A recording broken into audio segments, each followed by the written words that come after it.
உதயநிதி அனுப்பு, கலைஞர் டிவிக்கே நான் வரேன், ஒண்ணுமே பிரச்சனை இல்லை, லைவ் வைங்க போதும், நான் பேசுவோம், 2 பேரும் உட்காந்து பேசுவோம். வர மாட்டாரு.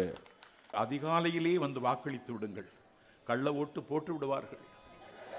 சிங்கத்தமிழன் சிவாஜி கணேசன் ஓட்டையே போட்டவங்க அவங்க. சிவாஜி கணேசன் யாருக்கும் தெரியாது.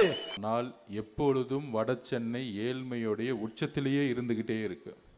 ஒரே நோட்டீஸ் தான், ஊழல் கேஸை போட்டுருவேன், ஒழுங்கா வந்து சேர்ந்து சொன்னா சேர்ந்துட்டாங்க. இதுதான் திமுக இருந்தார். கலைஞர் தவறு செய்யும் பொழுது, கலைஞர் குடும்ப ஆட்சி ஏற்படும் பொழுது, கலைஞர் ஊழல் செய்யும் பொழுது, கலைஞர் கொடுமையான ஆட்சி செய்யும் பொழுது, கலைஞர் ஜனநாயகத்துக்கு எதிரான ஆட்சி செய்யும் பொழுது எம்ஜிஆர் உருவானார். உண்மையிலே சொல்றேன், கடந்த 50 ஆண்டுகளா இருக்கட்டும் இல்லை 60 ஆண்டுகளா இருக்கட்டும், மிகப்பெரிய துரோகத்தை செஞ்சிருக்கிறாங்க. இந்த மாதிரி இங்கேருந்து ஒரு ஐஏஎஸ் ஐபிஎஸ், ஒரு கலெக்டர், ஒரு டாக்டர் எல்லாம் வந்து ஆகணும் நெக்ஸ்ட் 15 வருஷத்துக்குள்ள. 41 குடும்பங்களை கரூரில் தத்தெடுத்தவன், ஆர்கே நகரையும் தத்தெடுத்திருக்கின்ற தங்கமகன். விஜயினுடைய வருகையும் வளர்ச்சியும் என் தலைவனுக்கு கிடைக்கிற வரவேற்பும் உன்னை 26 கட்சிகளை நாட வைத்திருக்கிறது.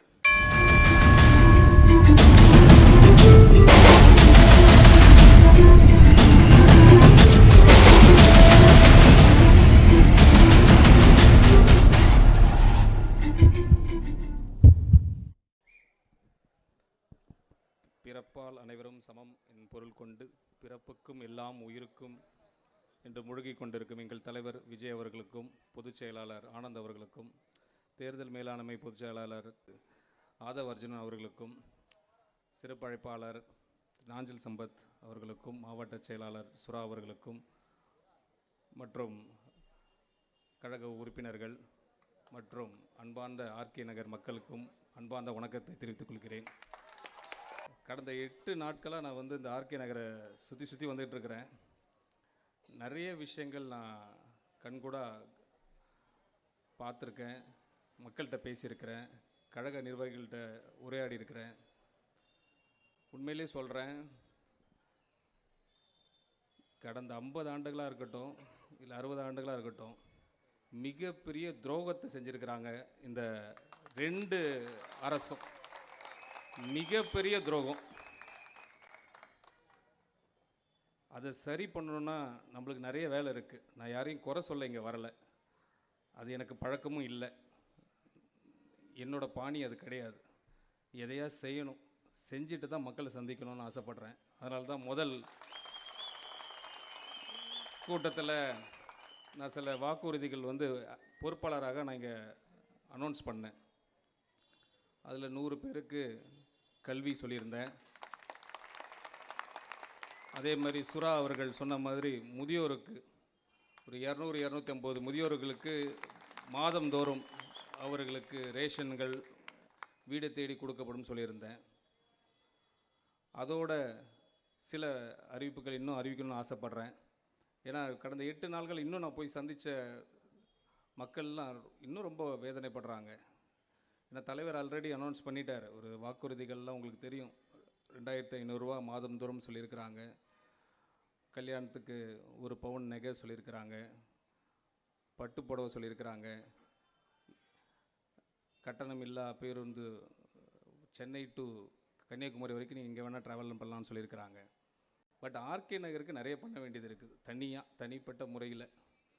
என்ன நான் நிறைய டெய்லி பேச நிறைய விஷயங்கள் எனக்கு கிடைக்குது. நேற்று கூட எனக்கு போட்டில் கூப்பிட்டு போனாங்க மக்கள், அங்கே பார்த்தேன். அங்கே எல்லாம் பிகில் தான் சொல்கிறாங்க. எல்லாம் அங்கே இருக்கிறவங்க எல்லாம் பிகில் தான் சொல்கிறாங்க. அந்த பாசம் எவ்வளோ அன்பு பாசம் எல்லாம் பயங்கரமாக இருக்குது இந்த ஆர்கே நகர் மக்களுக்கு. அப்போ நிறையா கொடுக்கணும் இல்லையா, நிறையா கொடுத்தே ஆகணும். இப்படியே விட்டுட்டா சரிப்பட்டு வராது. நான் ஏற்கனவே சொன்ன மாதிரி இங்கேருந்து ஒரு ஐஏஎஸ் ஐபிஎஸ், ஒரு கலெக்டர், ஒரு டாக்டர் எல்லாம் வந்து ஆகணும் நெக்ஸ்ட் 15 வருஷத்துக்குள்ள. அதுதான் நம்ம திட்டம்.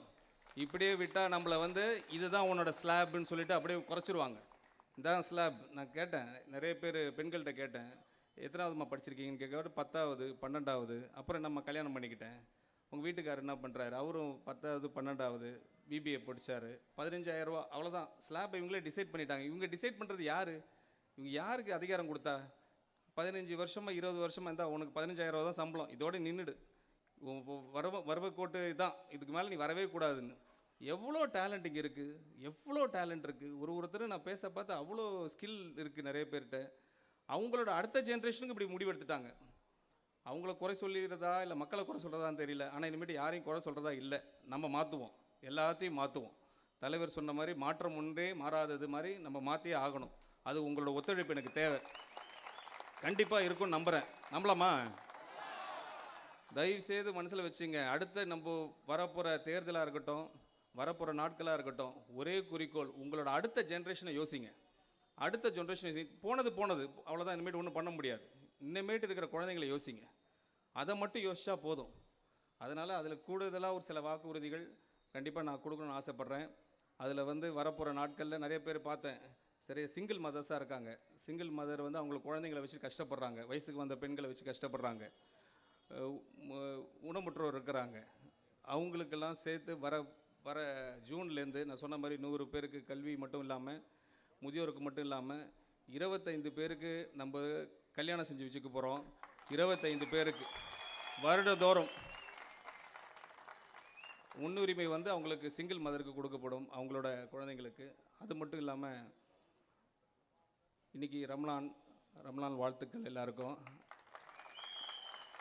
அதில் 25 குடும்பங்களுக்கு ஹஜ் பயணம் மற்றும் ஜெருசலேம் பயணம் நம்ம ஏற்பாடு பண்ண கொடுக்க போகிறோம். நிறைய திட்டங்கள் வச்சுருக்கிறேன், நிறைய விஷயங்கள் உங்கள்கிட்ட டிஸ்கஸ் பண்ணணும்னு ஆசைப்பட்றேன். பட் டைம் நிறைய இல்லை. பட் ஒன்று மட்டும் மனசில் வச்சுங்க, 2 விஷயந்தான். மக்கள் ஆட்சியா இல்லை குடும்ப ஆட்சியா? மக்கள் ஆட்சினா தளபதி சார்பாக மட்டும்தான் முடியும். அதனால் மக்கள் ஆட்சி வேணும்னா நம்ம தளபதியை இந்த தொகுதிக்கு நீங்கள் செய்ய வேண்டியதை செய்யுங்க, நான் செய்ய வேண்டியதை செய்கிறேன், மற்றதெல்லாம் கடவுள் பார்த்துப்பாரு. தைரியமாக இருங்க, கான்ஃபிடண்ட்டாக இருங்க. நாளை வரலாறு நம் பேரை சொல்லட்டும். இனி வரும் காலங்களில் தமிழக வெற்றி கழகமே வெல்லட்டும். இங்கே ஒரு லிஸ்ட்டு இருக்குது, ஒரு பெரிய லிஸ்ட்டு ஒன்று ரெடி பண்ணி எனக்கு கொடுத்துருக்காங்க. படிக்கலாமா? சரி, ஒரு 2 மினிட்ஸில் முடிச்சிடறேன்ப்பா. 2 மினிட்ஸ். குடியிருப்பு மற்றும் வீட்டு வசதி பிரச்சனைகள் இருக்குது. கைலாசபுரம் புதிய ஹவுசிங் போர்டு குடியிருப்பில் 392 வீடுகள், 60% வீடுகள் மட்டுமே ஒதுக்கப்பட்டுள்ளன. மீதி உள்ள 40% வீடுகள் உடனே வழங்க வேண்டும் என்ற கோரிக்கை. திலகு நகர் சுனாமி குடியிருப்பு H1 மற்றும் G பிளாக்கில் கட்டிடங்கள் மிகவும் சேதமடைந்துள்ளன. இவற்றை இடித்துவிட்டு புதிய கட்டிடங்கள் கட்டித்தரப்பட வேண்டும். அடிப்படை வசதிகள், தண்ணீர் மற்றும் சுகாதார பிரச்சனைகள், குடிநீர் விநியோகம், இளைய தெரு, திலக நகர் E&F பிளாக் பகுதியில் குடிநீர் வசதி இல்லை. பல இடங்களில் கழிவுநீர் குடிநீரும் கலந்து வருகிறது. எவ்வளோ பெரிய பிரச்சனை, கொடுமை பாருங்கள். இதெல்லாம் கொடுமை. மெட்ராஸில் இருக்கிறோம். பெண்கள் மற்றும் முதியோர் நலன். முதியோர் மற்றும் பெண்கள் கை பம்புகள் மூலம் தண்ணீர் எடுக்கும் அவநிலை உள்ளது. அனைவருக்கும் பைப் மூலம் நேரடி குடிநீர் வழங்க வேண்டும். மழைநீர் தேக்கம். கிருஷ்ணாசாமி தோட்டம் பகுதியில் மழை பெய்தால் 1 வாரம் வரை தண்ணீர் தேங்கி நிற்கிறது. இதுக்கு நிரந்தர தீர்வு தேவை. உள்கட்டமைப்பு மற்றும் பாதுகாப்பு. சாலை மற்றும் விளக்குகள். இளைய தெருவில் சாலைகள் குண்டு குழியுமாக உள்ளன. எரியாத மின்விளக்குகள், மக்கள் அவதிப்படுகின்றனர். ரயில்வே மேம்பாலம். குறுக்குப்பேட்டை ரயில்வே பாதை கடக்கும் போது ஏற்படும் விபத்துக்கள் தடுக்க உடனடியாக மேம்பாலம் அமைக்க வேண்டும். பஸ் நிலையம். குறுக்குப்பேட்டை பழைய பஸ் நிலையம் மாற்றப்பட்டதால் முதியோர்கள் நீண்ட தூரம் நடக்க வேண்டியது உள்ளது. இதை மீண்டும் பழைய இடத்திற்கு மாற்ற வேண்டும். சமூக சீர்கேடு. திலக நகர் பகுதியில் 18 வயதிற்கு கீழ் உள்ள சிறுவர்கள் போதைப் பொருள் பழக்கத்திற்கு ஆளாவதை தடுக்க கண்காணிப்பு மற்றும் நடவடிக்கை தேவை. பாதுகாப்பு. குடியிருப்பு பகுதியில் கண்காணிப்பு கேமராக்கள் பொருத்தப்பட வேண்டும். மின் விபத்து அச்சம். திலக நகரில் கீழ் விழுந்து கிடக்கும் EB பொட்டிகள் உடனடியாக சீரமைக்க வேண்டும். மக்கள் பிரதிநிதிகள் மக்களின் குறைகளை தீர்க்க வேண்டிய கவுன்சிலர், MLA விளம்பரத்திற்காக மட்டும் மக்களை சந்திக்கின்றனர். மக்களின் நீண்ட நாள பிரச்சனைகளுக்கு தீர்வு காணாத வன்மையாக கண்டிக்கிறோம். எல்லாருக்கும் டாய்லெட் நம்பர் ரெடி பண்ணி கொடுக்கணும். கம்யூனிட்டி ஹாலே இங்கே கிடையாது. கவர்மெண்ட் ஸ்கூலில் டீச்சரே இல்லை. CCTV camera to be fixed. இதெல்லாம் நிறைய விஷயங்கள் இருக்குது. அதனால் நான் திருப்பி சுற்றி வருவேன். நிறைய பிரச்சனைகள் நோட் பண்ணுவேன். நிறைய மேடைகளில் பேசுவேன். உங்கள் கூட இன்ட்ராக்ட் பண்ணுவேன். நல்லது நடக்கும். கான்ஃபிடண்டாக இருங்க. தேங்க்யூ. தேர்தல் பிரச்சார செயலாளர் ஐயா நாஞ்சில் சம்பத் அவர்களை உரையாற்ற அன்புடன் அழைக்கிறேன். வாக்களியுங்கள் விசில் சின்னத்திற்கு, வாய்ப்பளியுங்கள் தளபதி விஜய் அவர்களுக்கென்று நடைபெற்றுக் கொண்டிருக்கிற பிரச்சார பொதுக்கூட்டத்திற்கு தலைமை வகித்திருக்கின்ற மாவட்ட கழகத்தின் செயலாளர், கண்ணிமைக்காமல் கடமையாற்றுகின்ற கர்மயோகி சுரா செந்தில் அவர்களே, சுரா வேலு அவர்களே, வரவேற்புரை என்கிற பெயரால் ஒரு நீண்ட உரையாற்றி இருக்கிற நெஞ்சம் கவர்ந்த தம்பி மகேஷ் அவர்களே, தலைமை கழகத்தின் பொழிவாளர் தம்பி ராமகிருஷ்ணன் அவர்களே, வாக்குகளை சேகரித்து அமர்ந்திருக்கின்ற பொறுப்பாளர், 41 குடும்பங்களை கரூரில் தத்தெடுத்தவன், ஆர்கே நகரையும் தத்தெடுத்திருக்கின்ற தங்கமகன், நீங்கள் தத்தளித்தால் படகாய், நீங்கள் தடுமாறினால் ஊன்றுகோலாய், உங்கள் இரும்பை பொன்னாக்குகிற மந்திர கோலாய் காலம் ஆர்கே நகருக்கு தந்த நன்கொடை நண்பர் மரிய வில்சன் அவர்களே, எளியவன் எனக்கு பின்னால் 1 கோடி இளைஞர்களின் கொள்ளிடமாக திகழ்கின்ற தமிழக வெற்றி கழகத்தை வழிநடத்துகின்ற வரலாற்று கடமைக்கு தலைமை தாங்கியிருக்கிற தளபதி விஜய் அவர்களுக்கு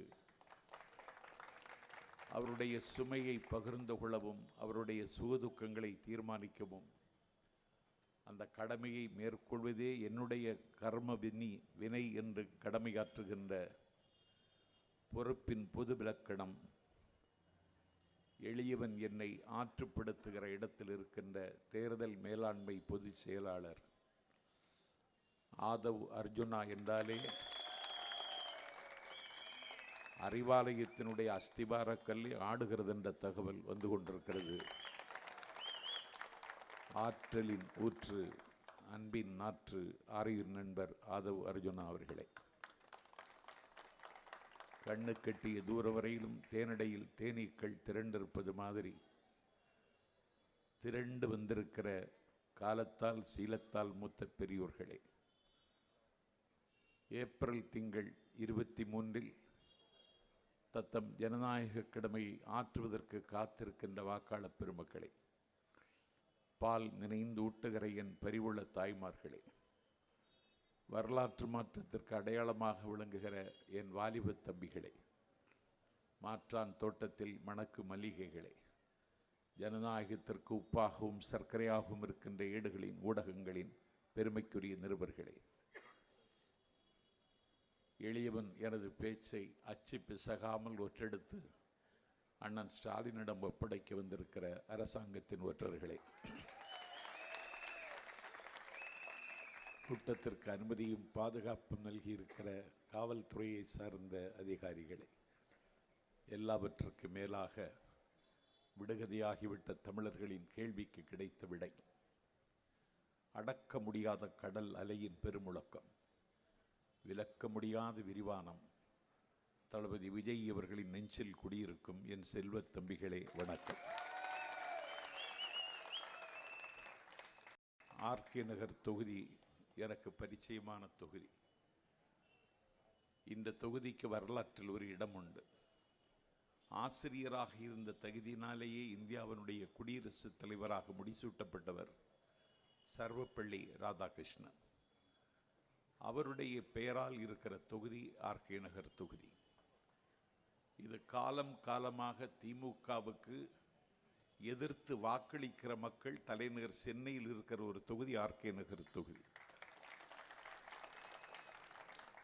என்னுடைய நினைவுகள் சரியாக இருக்குமானால் இந்த தொகுதியில்தான் கொடிக்கால் புதமடா என்று பாடி பரவிய கம்யூனிஸ்ட் கட்சியின் மகத்தான தலைவன், 18 ஆண்டு காலம் தலைமுறை வாழ்க்கை வாழ்ந்தவன், பாலின்றி பிள்ளைகளும் உணவின்றி தாயெழுவாள், வேலையின்றி நாம் உழுவும் வீடு முச்சூடும் எழும் என்று அழுதானே பூதப்பாண்டி ஜீவானந்தம் நின்ற தொகுதி இந்த ஆர்கே நகர் தொகுதி. அன்றைக்கு நான் உரையாற்ற வந்த பொழுது நண்பர் மரிய வில்சன் சொன்னார், குடும்ப ஆட்சிக்கு எதிரான யுத்தம் இந்த யுத்தம் என்றார். இந்த தொகுதியில் தான் பூதப்பாண்டி ஜீவானந்தம் நின்றார். 18 ஆண்டு காலம் தலைமறைவு வாழ்க்கை வாழ்ந்தார். அவர் 18 ஆண்டு கால தலைமறைவு வாழ்க்கையை முடித்துவிட்டு வெளியே வருகிற பொழுது நேராக தான் குடியிருக்கிற வீட்டுக்கு போகவில்லை, ஜனசக்தி அலுவலகத்திற்கு சென்றார். ஜீவா வந்துவிட்டார் என்ற செய்தி காட்டு தீ போல பரவி ஜீவாவை பார்ப்பதற்கு அணி அணியாக அலையலையாக மக்கள் அவரை முற்றுகையிடுகிறார்கள். அந்த முற்றுகையிட்ட கூட்டத்திலே 2 பெண்கள் நின்றார்கள். ஒரு பெண்ணிடத்திலே ஜீவா கேட்டார், உனக்கு என்ன வேண்டும், என்னை பார்க்க நீ ஏன் வந்தாய் என்று கேட்டார். அந்த பெண் சொன்னாள், நான் ஒரு வழக்கறிஞரிடத்திலே குமஸ்தா வேலைக்கு மனு போட்டிருக்கிறேன், நீங்கள் ஒரு பரிந்துரை கடிதம் தந்தால் எனக்கு அந்த வேலை கிடைக்கும் என்று உங்களை நம்பி வந்தேன் என்றார். உடனடியாக ஒரு தாளில் பரிந்துரை கடிதம் எழுதி அந்த பெண்ணிடத்திலே கொடுத்தார். அதற்கு பிறகு இன்னொரு பெண் என்றால் அவளிடத்தில் கேட்டார், நீ யார், உனக்கு என்ன வேண்டும் என்று கேட்ட பொழுது அந்த பெண் சொன்னாள், என் பெயர் குமுதா, என்னுடைய அம்மாவின் பெயர் கண்ணம்மை, என்னுடைய தாத்தாவின் பெயர் குலசேகரதாஸ், நான் உங்கள் மகள் என்று சொன்ன மாத்திரத்தில் கண்கள் உடைந்து கண்ணீர் கொட்டிற்று. அதுதான் தன்னுடைய மகள் என்று ஜீவாவுக்கு தெரியாது. தன்னுடைய மகள் தன்னிடத்தில் என்னிடத்தில் அறிமுகம் செய்கிற நிலைமைக்கு நான் ஆளாகிவிட்டானே என்று அடக்குமுறைக்கு அஞ்சாத சிங்கம் பெற்ற மகளை வாரி அணைத்து, உன்னை நான் அடையாளம் கொண்டு கொள்ளாமல் போனது தவறுதான், என்னை மன்னித்து விடு மகளே, என்னை மறந்து விடு மகளே, எனக்கு விதிக்கப்பட்ட வாழ்க்கை என்று நான் இதை கருதவில்லை, நான் விரும்பி ஏற்றுக்கொண்ட வாழ்க்கை என்று 18 ஆண்டு கால தலைமுறை வாழ்க்கையில் மகளையும் அடையாளம் காண முடியாமல் ஒரு தலைவன் தமிழ்நாட்டில் வாழ்ந்தான். அவன்தான் ஜீவா. அவன் நின்ற தொகுதி இது, அவன் வென்ற தொகுதி இது. ஆகவே இன்றைக்கு குடும்ப அரசியலுக்கான யுத்தம். திமுக அண்ணா திமுகவை தவிர்த்து இன்னொரு சக்தி இந்த மண்ணில் வர வேண்டும் என்று ஒரு 35% வாக்காளர்கள் எல்லா பொது தேர்தல்களிலும் வாக்களிப்பதற்கு வாக்குச்சாவடிக்கே வரவில்லை. நான் தேர்தல் மேலாண்மை பொதுச் செயலாளருக்கு சொல்லுகிறேன், 26 தேர்தல் வாக்களிப்பு வந்தபோது உங்களுக்கு ஒரு செய்தி வரும். 65% வாக்குகளை பதிவு செய்த தமிழ்நாடு 90% வாக்குகளை பதிவு செய்தது என்ற செய்தி வரும். காரணம், அந்த இட்டு நிரப்ப முடியாத இடைவெளியை இட்டு நிரப்புவதற்கு ஒரு தலைவன் வந்திருக்கிறான், அவர்தான் தளபதி விஜய். திமுகவுக்கு எதிராக, அண்ணா திமுகவுக்கு எதிராக இயக்கம் கண்டவர்கள் எல்லாம் முடங்கி விட்டார்கள், அவர்களை முடக்கி விட்டார்கள். இன்றைக்கு 26 கட்சி கூட்டணியோடு அண்ணன் ஸ்டாலின் களத்தில் நிற்கிறார். நாஞ்சில் சம்பத் கேட்கிறேன், எந்த காலத்தில் 26 கட்சியோடு கூட்டணி வைத்துக் கொண்டீர்கள்? விஜயினுடைய வருகையும் வளர்ச்சியும் என் தலைவனுக்கு கிடைக்கிற வரவேற்பும் உன்னை 26 கட்சிகளை நாட வைத்திருக்கிறது. ஆகவே இந்த யுத்தம் மிகப்பெரிய யுத்தம். இந்திய துணைக்கண்டத்தினுடைய அரசியல் வரலாற்றில் தமிழ்நாட்டில் நடைபெறுகிற இந்த தேர்தல் மிக முக்கியமான பொது தேர்தல். நேற்றைக்கு அரசியலுக்கு வந்தவன் என்று கிண்டல் செய்கிறார்கள். 3 வயது பாப்பா என்று எங்களை அழுக்காக்க பார்க்கிறார்கள். நித்தம் ஒரு செய்தியை வாந்தி எடுத்து எங்கள் மீது வதந்தியை பற்ற வைத்து எங்களை அழுக்காக்க பார்க்கிறார்கள். எங்கள் தலைவனை அழுக்காக்க முடியாது. அவன் ஆகாயம், அண்டங்காக்கைகள் அவனை அழுக்காக்க முடியாது.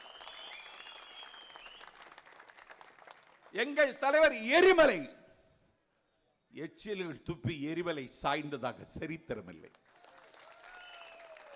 எங்கள் தலைவர் வானம், குச்சிகள் வானத்தை கிழித்ததாக செய்திகள் இதுவரைக்கும் வந்ததில்லை. அவர் சொல்லுவதுதான் எங்களுக்கு வேத மந்திரம். கான்பிடன்ட் இருங்கள், நாளை நமதே என்று சொல்லுகிறார். அந்த நம்பிக்கையில் களமாடுகிறோம். ஆர்கே நகர் தொகுதி, இந்த தொகுதியினுடைய ஒவ்வொரு வட்டமும் எனக்கு தெரியும். இங்கே ஒரு அனாதை ஆனந்தன் நின்றான், 20 ரூபாய் ஆனந்தன். அவனை பேசி வெற்றி பெற வைத்தவனே நான் தான். இந்த தொகுதியில் இப்போது நாங்கள் வெல்வோம். இந்த தொகுதியில் எவ்வளவு பிரச்சனை இருக்குன்னு எனக்கும் தெரியும். அதை இங்கே பட்டியலிட்டார் மரிய வில்சன் அவர்கள். இனி ஒரு உண்மை என்னவென்றால் 1977 ஆஃப்டர் எமர்ஜென்சி நெருக்கடி நிலை காலத்திற்கு பிறகு வந்த முதல் தேர்தலில் 77 தேர்தலில் மக்கள் திலகம் எம்ஜிஆர் இந்த மண்ணில் முதல்வராக முடிசூட்டப்பட்டாலும் தலைநகர் சென்னையில் எல்லா தொகுதிகளிலும் திமுக தான் வென்றது. அப்போது அதிமுகவின் சார்பில் வென்ற ஒரே தொகுதியும் இந்த ஆர்கே நகர் தொகுதி தான். ஆகவே திமுகவுக்கு எதிராக சிந்திக்கிறவர்கள் இயங்குகிறவர்களின் கொள்ளிடம் இந்த தொகுதி. உங்களுக்கு இப்பொழுது ஒரு ரட்சகன் கிடைத்திருக்கிறான், ஒரு மீட்பன் கிடைத்திருக்கிறான். அவரை காயப்படுத்தி விடாதீர்கள் என்று கேட்கத்தான் வந்தேன். நிறைய பேர் சொல்லுவார்கள் சுடுகாட்டில் சமதர்மம் இருக்கிறது என்று. சுடுகாட்டில் எல்லாம் சமதர்மம் இல்லை. ஜவஹர்லால் நேரு இறந்த பொழுது 10 ஏக்கர் நிலத்தில் சந்தனக்கட்டை அடுக்கி 10,000 லிட்டர் பசுவின் நெய் விட்டு தகனம் செய்தார்கள். நாஞ்சில் சம்பத் செத்தால் 10,000 லிட்டர் பசுவின் விட்டு நெய் விட்டு தகனம் செய்ய முடியும் என்று செய்யலாம் என்று உத்தரவாதத்தை ஆதவ அர்ஜுனா தந்தால் இன்றைக்கே செத்து விடுகிறேன். நடக்காது. மக்கள் திலகம் எம்ஜிஆர் மறைந்தார். யமனை வென்றவன் எம்ஜிஆர்.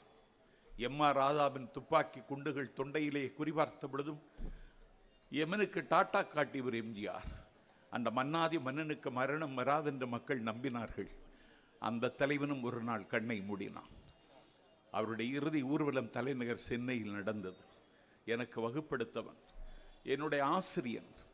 நான் கனவுகள் காணுகிற கால் சட்டை பருவத்தில் என் கரம் பற்றி பிடித்து எனக்கு தமிழ் பேச சொல்லி தந்த என்னுடைய குருநாதர் வலம்புரி ஜான் தான். எம்ஜிஆர் மறைந்த அன்றைக்கு என்ன செய்தார் என்று சொன்னால், அந்த ஒலிபரப்புவார்கள், நேரடி ஒளிபரப்பு, அவர்தான் அன்றைக்கு அதை செய்து கொண்டிருந்தார். எம்ஜிஆருடைய ஊர்வலம் வந்து கொண்டிருக்கிறது. 10 லட்சம் மதிப்புள்ள சந்தன பேழையில் அந்த பொன் மகனை வைத்து ஊர்வலமாக சுமந்து கொண்டு வருகிறார்கள். எம்ஜிஆருக்கு கடைசி காலத்தில் சால்ட் டிசீஸ், உப்பு நோய். அப்போது வலம்புரி ஜான் சொன்னார், உனக்கு உப்பு நோயாமே, மன்னாதி மன்னனை உனக்கு உப்பு நோயாமே, உங்கள் உப்பை திண்டல்லவா நாங்கள் வளர்ந்தோம், உனக்கு எப்படி உப்பு வந்து சேர்ந்து கொண்டது உன் உடம்பில் என்று கேட்டு கதறினார். ஊர்வலம் வந்து கொண்டிருக்கிறது. கடற்கரையில் மணலை தோண்டி அந்த சந்தன பேழையை கீழே இறக்கப் போகிறார்கள். அப்பொழுது அண்ணன் வலம்புரி ஜான் சொன்னான், இதுவரைக்கும் மண்ணை தோண்டி நாங்கள் தங்கத்தை தான் எடுத்தோம், இன்றைக்குத்தான் மண்ணை தோண்டி எங்கள் தங்கத்தை அதில் வைக்கப் போகிறோம் என்று அழுதான். மண்ணை அள்ளி போட்டு அவரை அடக்கம் செய்கிற அந்த கடைசி நிமிடத்திலே அண்ணன் தொண்டை உடைய கதறி அழுது கொண்டு என் அண்ணன் சொன்னான், இதுவரைக்கும் சந்திரன் கிழக்கில் தான் அஸ்தமனமாயிற்று, மேற்கில் தான் அஸ்தமனமாயிற்று, இன்றைக்குத்தான் சந்திரன் கிழக்கில் அஸ்தமனமாகிறது என்று எங்கள் அண்ணன் அன்றைக்கு சொன்னான். ஆகவே சுடுகாட்டில் கூட சமதர்மம் இல்லை. மக்கள் திலகம் எம்ஜிஆருக்கான ஈமச்சடங்குக்கும் இறுதி ஊர்வலத்திற்குமான செலவு இன்றைக்கு அரசின் கணக்குப்படி 16 லட்சம். ஆகவே இடுவார் கரம் பார்த்து, இல்லை என்பார் முகம் பார்த்து. பகலில் செத்தால் பாடை வாங்க வழி இல்லை, இரவில் செத்தால் எண்ணெய் வாங்க வழி இல்லை என்று வாழுகிற நாட்டில், ஏழைகள் வாழுகிற நாட்டில் சுடுகாட்டில் கூட சமதர்மம் இல்லை. 6000 ஏக்கர் உள்ளவனுக்கும் அத்தானிக்கும் ஒரு ஓட்டு தான். செத்தால் புதைப்பதற்கு 6 அடி நிலம் இல்லாத ஒரு ஏழைக்கும் ஒரு ஓட்டு தான். பொல்லாத பணக்காரன் அம்பானிக்கும் ஒரு ஓட்டு தான். பொறிக்கடலை தின்ன முடியாத எங்கள் ஆர்கே நகர் பொக்கைவாய் கிளவிக்கும் ஒரு ஓட்டு தான். ஒரு ஓட்டின் மூலம் தான் கேட்டை மாற்ற முடியும். The revolution not by bullets but by ballots. வேட்டுகளின் மூலமும் வெடிக்குண்டுகளின் மூலமும் செய்ய முடியாத புரட்சியை ஓட்டுகளின் மூலம் செய்ய வாருங்கள். அந்த நாள் ஏப்ரல் திங்கள் 23. தகப்பனுக்கு பிறகு மகன், மகனுக்கு பிறகு பேரன், இன்ப நிதி வழங்கும் பராசக்தி, அது பாராசக்தியாகி போய்விட்டது. ஆகவே அடுத்த தலைமுறைக்கு திமுகவை கடத்துவதற்கு ஒரு குடும்பம் எத்தனிக்கிறது. இந்த ஆக்டோபஸ் கரங்களிடமிருந்து தமிழ்நாட்டை மீட்க யாராலும் முடியவில்லை. ஒருவனால் முடியும் என்றால் அவன் பெயர் விஜய் என்று எங்கள் தலைவன் விஸ்வரூபம் எடுத்து நிற்கிறார். பணபலம் இல்லை. எங்கள் கட்சியில் நிதி இல்லை, பணபலம் இல்லை. நாங்கள் நிதி வசூலிக்கவில்லை. அவரிடத்திலே பணம் குவிந்து கிடக்கிறது. முதலமைச்சர் கலந்து கொள்கிறார், தீபங்கள் சிரிக்கிற திருவண்ணாமலையில். அங்கே அவருக்கு வெள்ளி நாற்காலி போடுகிறார்கள். வெள்ளியினால் செய்த நாற்காலி. ஒரு 1000 ரூபாய் கொடுத்து ஒரு வெள்ளி மூக்குத்தி வாங்கி அணிவதற்கு வக்கில்லாத ஏழை பெண்கள் தமிழ்நாட்டில் 50 லட்சம் பேர் இருக்கிறார்கள். ஆனால் அவர் தமிழ்நாட்டினுடைய முதலமைச்சருக்கு வெள்ளி நாற்காலி. யார் ஊறுகாலியோ அறுத்து கொண்டு போட்டான் ஒருவன். 50 ஆண்டுகால அரசியல் அனுபவம் உள்ள என் அண்ணன் ஸ்டாலின் அந்த நாற்காலியில் உட்கார மாட்டார் என்று நான் தொலைக்காட்சியை பார்த்து கொண்டிருந்தேன். உட்கார்ந்து விட்டார். உட்கார்ந்ததுதான் போதாது, காலுக்கு மேல் கால் போட்டு உட்காருகிறார். அன்றைக்கே என்னுடைய நாட்குறிப்பில் எழுதினேன், ஸ்டாலின் நீ வெள்ளி நாற்காலியில் உட்கார்ந்து விட்டாய், உன்னுடைய முதலமைச்சர் நாற்காலி நகர்ந்து பனையூருக்கு போகிறது என்று எழுதினேன்.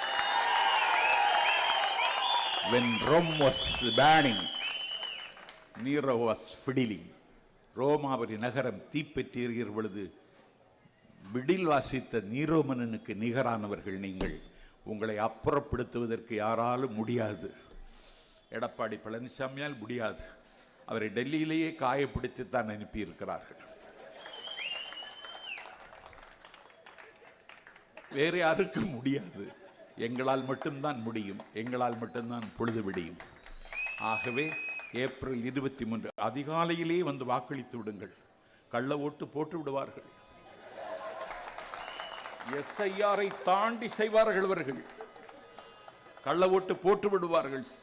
சிங்கத்தமிழன் சிவாஜி கணேசன் ஓட்டையே போட்டவங்க அவங்க. சிவாஜி கணேசனையுமா யாருக்கும் தெரியாது. எல்லா நடிகர்களுக்கும் கண்கள் பேசினால் சிவாஜி கணேசனுக்கு அங்கம் பேசும். அந்த நடிகருடைய ஓட்ட போட்டாங்க. போக்ஸ் ரோட்ல அவருடைய வாக்குச்சாவடிக்கு ஒரு கண்டசா கார்ல இருந்து கம்பீரமா இறங்கி ஒரு சிகரெட்டை குடிச்சிட்டு அவர் அப்படியே வாக்குச்சாவடிக்கு, வானம் பொழிகிறது, பூமி விளைகிறது, உனக்கு எதற்கு தர வேண்டும் கிறிஸ்தி எம்கல பெண்களுக்கு மஞ்சள் அரைத்தாயா, பணிவிடை புரிந்தாயா, நாற்று நட்டாயா, கஞ்சி கலையும் சுமந்தாயா, பிச்சை கேட்டால் தருகிறேன், வரி கேட்டால் தர முடியாது, யாரிடத்தில் கேட்கிறாய் வரி வட்டி என்று அவர் வசனம் பேசிக்கொண்டே வாக்குச்சாவடிக்குள் வந்து என்னுடைய பூத்து சிலிப்பை கொடுங்கள் என்று கேட்டார். பூத்தில் இருந்தவன் சொன்னான், உன் ஓட்டை ஏற்கனவே ஒரு கணேசன் போட்டுவிட்டு போய்விட்டான். சிவாஜி கணேசன் ஓட்டையை போட்டவர்கள். நான் மாவட்ட செயலர் சுறாவுக்கு சொல்லுகிறேன், நம்முடைய வாக்குகள் அனைத்தையும் 10 மணிக்குள்ளேயே பதிவு செய்து விடுங்கள். பார்க்கிற வேலை தான். எல்லா வாக்குச்சாவடியிலும் மழ மழ மழ மழவென்று காரப்பறவையின் கலகரம் என்னும் ஓசையை விட உன்னதமான ஓசை, யானையின் பிளிரல் ஓசையை விட உன்னதமான ஓசை, கர்ஜிக்கும் சிங்கத்தின் ஓசையை விட கனத்த ஓசை, என் தாய் தயிரை கடைகிற பொழுது வருகிற மத்த ஓசை, உழவர்கள் உழவோட்டும் பொழுது அவர்கள் ஏரோட்டு பாடுகிற அந்த ஓசை, ஆழக்கடலின் ஓசை ஆலயமணியின் ஓசையை விட விசிறியின் ஓசை வலிமை உள்ளது என்பதை நிரூபிக்க வாக்களியுங்கள் விசிறிக்கு, வாய்ப்பளியுங்கள் தளபதி விஜயின் வேட்பாளருக்கு என்று சொல்லி தேர்தல் மேலாண்மை பொதுச் செயலாளர் உரையாற்றியிருக்கிற காரணத்தினால் விருப்பமில்லாமல் விடைபெறுகிறேன். நன்றி, வணக்கம்.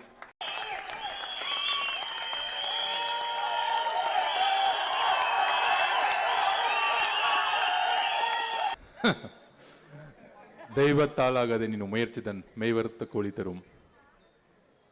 அண்ணா சொன்னாரு, நம்ம மாவட்ட செயலர் பார்த்து சொன்னாரு, நம்ம நாஞ்சில் அண்ணன் 10 மணிக்குள்ள ஓட்டையே போட்டு முடிச்சிடணும் அப்படின்னு சொன்னாரு.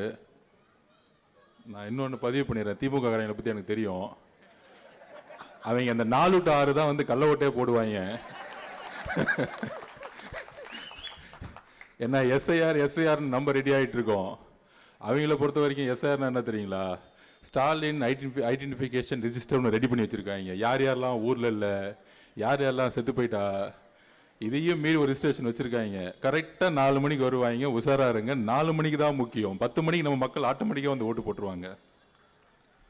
தமிழக வெற்றி கழகத்தின் மாவட்ட செயலாளர் அண்ணன் சுராவேலு அவர்களே, கழக பரப்புரை செயலாளர் அண்ணன் நாஞ்சில் சம்பத் அவர்களே, கல்வியாளர் ஆர்கே நகர் தொகுதி தேர்தல் பொறுப்பாளர் திரு மரிய வில்சன் அவர்களே,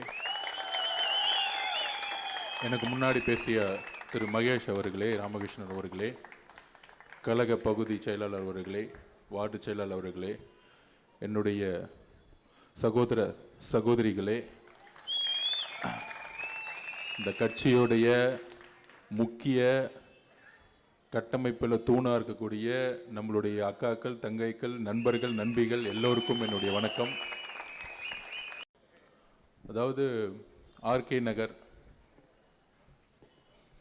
நான் காலையில் வெள்ளிவாக்கம் போயிட்டு அப்படியே ஆழ்வார்பேட்டில், அதாவது அப்படியே வர வழியில் அண்ணா நகர் வழியாக வந்து ஆழ்வார்பேட்டை வழியாக வந்து இப்படி ஆர்கே நகருக்குள்ளே நுழையிறேன். ஒரு அண்ணா நகருக்கும் ஒரு ஆர்கே நகருடைய அமைப்பிற்கும் அங்கேருந்து அந்த காரில் வரும்பொழுதே வித்தியாசம் எவ்வளோ தெரியுது அப்படின்னு. திமுகவும் சரி அதிமுகவும் சரி மாறி மாறி ஆண்டிருக்காங்க. ஆனால் எப்பொழுதும் வட சென்னை ஏழ்மையுடைய உச்சத்திலேயே இருந்துக்கிட்டே இருக்கு. அது ஏன்னா வட சென்னையை அரசியல் ரீதியாக திமுக கைப்பற்றணும்னா தேர்தல் சமயத்தில் ஒரு 1000 ரூபா 2000 ரூபா கொடுத்து இந்த ஏழ்மையாக வச்சுக்கிட்டே இருக்கணும். எப்பயுமே ஒரு அண்ணா நகர் மாதிரி ஆர்கே நகர் மாறக்கூடாது, ஒரு நுங்கம்பாக்கம் மாதிரி பெரம்பூர் மாறக்கூடாது.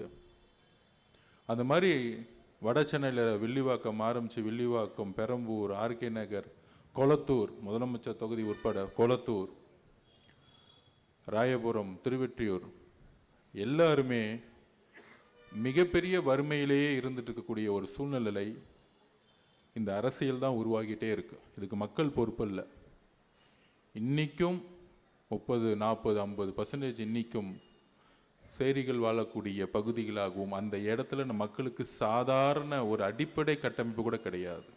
அந்த அளவிற்கு பூர்வ குடிமக்களாக இருக்கக்கூடிய வட சென்னை மக்களுக்கு எதுவுமே கிடைக்காம பார்த்துக்கிறதா இந்த திமுகவுடைய ஆட்சி முறை.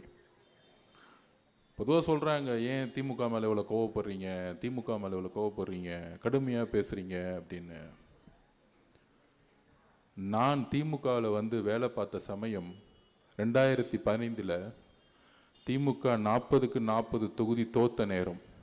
அந்த நேரம் அதிமுக தான் வெற்றி பெற்று இருந்துச்சு, திமுக சோர்ந்து போயிருந்துச்சு.